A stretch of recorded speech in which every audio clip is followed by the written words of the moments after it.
آج ہمیں افسوس سے کہنا پڑتا ہے کہ دنیا تو بہت تیزی سے آگے نکل چکی ہے، لیکن بھارت کسی بھی طور پر دنیا کے ساتھ نہیں چل سکا۔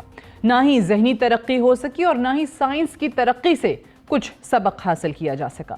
بھارتی سرکار اور بھارتی انٹیلیجنس ایجنسیز آج بھی ماضی سے نہیں نکل سکیں۔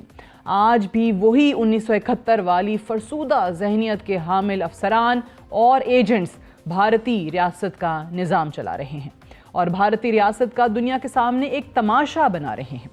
معصومیت کا ڈھول اب زیادہ دیر پیٹا نہیں جا سکتا۔ آج بھی یہ سوچ پائی جاتی ہے کہ ہم کچھ بھی ڈرامہ بازی کر لیں، ہم بہت آسانی سے دنیا بھر کا بیانیہ اور نیریٹو اپنی مرضی سے کنٹرول کر لیں گے، لیکن وقت تبدیل ہو چکا ہے۔ یہ سوشل میڈیا کا دور ہے۔ ہر باشعور شہری اپنا موقف رکھتا ہے اور حقیقت سے بہتر انداز میں آشنا ہے۔ یہ سوچنا کہ ہم روایتی میڈیا کے ذریعے دنیا اور بھارتی عوام کو جو چاہیں وہ بیانیہ فیڈ کر سکتے ہیں، یہ اب چلنے والا نہیں ہے۔ سوشل میڈیا کے ہاتھوں آج اسرائیل بھی بے بس دکھائی دیتا ہے۔ بھارت تو اسرائیل کا مقابلہ نہیں کر سکتا۔ اس سے قبل بھی دنیا بھارتی انٹیلیجنس ایجنسیز کے فالس فلیگ آپریشن پر سوال اٹھاتی رہی ہے، لیکن اس مرتبہ ہم نے دیکھا بھارتی عوام نے ہی مودی کا پردہ چاک کر دیا ہے۔ کشمیری صحافیوں کی طرف سے کہا گیا کہ پہلگام کے سیاحتی مقام پر ہمیں اگر جانا ہوتا ہے تو ہمیں 10 سے زائد چیک پوسٹوں سے گزر کر جانا ہوتا ہے، تو پھر یہ دہشت گرد عناصر کیسے وہاں کسی روک ٹوک کے بغیر پہنچے؟ کہا جاتا ہے کہ پہلگام کا سیاحتی مقام مقبوضہ کشمیر کا سب سے سینسٹیو اور سیکیورڈ علاقہ ہے، جہاں داخل ہوتے ساتھ ہر طرف سیکیورٹی اور بھارتی فوج دکھائی دیتی ہے، لیکن سو کالڈ دہشت گرد عناصر نے تسلی سے بنا کسی روک ٹوک اپنی کارروائی کی اور بھارتی سیکیورٹی فورسز ایک گولی بھی نہ چلا سکیں۔ اب اگر بات کی جائے بھارتی انٹیلیجنس ایجنسیز کے پلاٹ کی، تو گزشتہ 55 سالوں سے آج بھی انٹیلیجنس کی حکمت عملی میں کوئی تبدیلی نظر نہیں آتی۔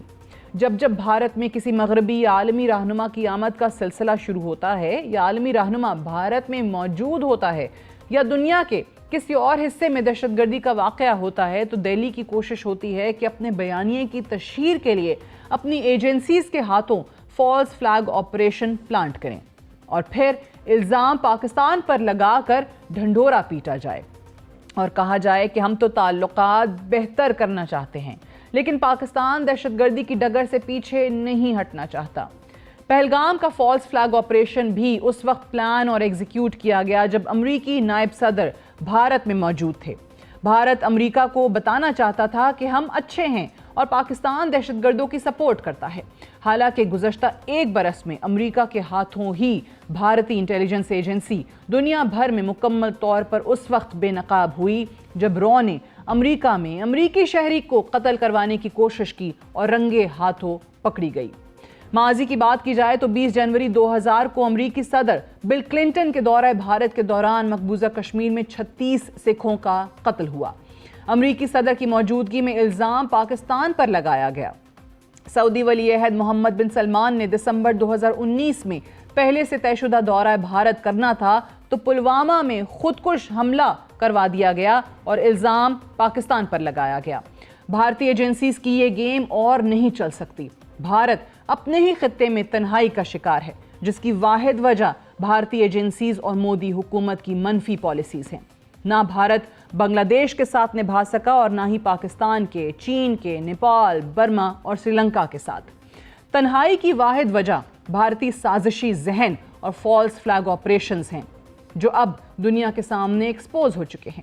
دنیا جانتی ہے کہ مودی بچر آف گجرات ہے اور کسی بھی صورت سدھر نہیں سکتا۔